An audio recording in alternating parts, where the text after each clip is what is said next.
Ikaw yung lalaki nakabuntis sa anak ko? Bumalik ka sa pinanggalingan mo bago ka tampalusin ito. Ito na nga, nagsusorry na nga ako sa'yo. Yan, hanggang sorry ka lang naman eh. Malapit na ba tayo? Malapit na.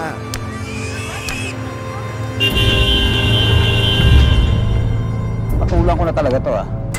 Bakit mo? Harang ka dyan, ha? Bata, bisita ka lang dito. Mayos ka. Ako'y may aswang.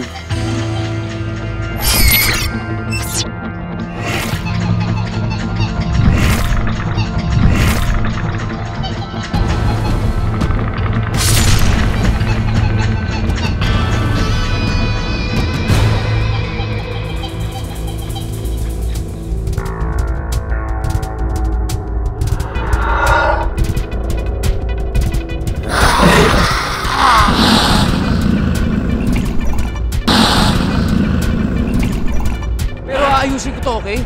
At sa oras na umalis yung mga walang hiyang aswang na yan, Sonia, kahit ano mangyari, sasama ka sa akin sa ayaw at sa gusto mo, ah. Makoy, may malapit.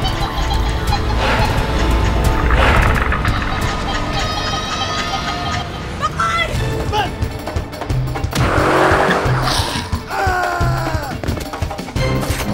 Gusto mo magkainan? Magkainan tayo!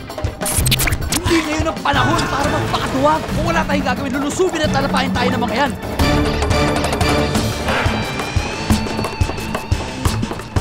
Ano ka?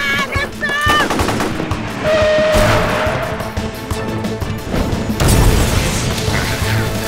Mas gugustuhin kong mamatay na lang kaming dalawa kaysa patayin siya ng aswang. Hindi mangyayari yan. Dahil habang nakatayo ako, walang pa pwedeng gumalaw sa'yo.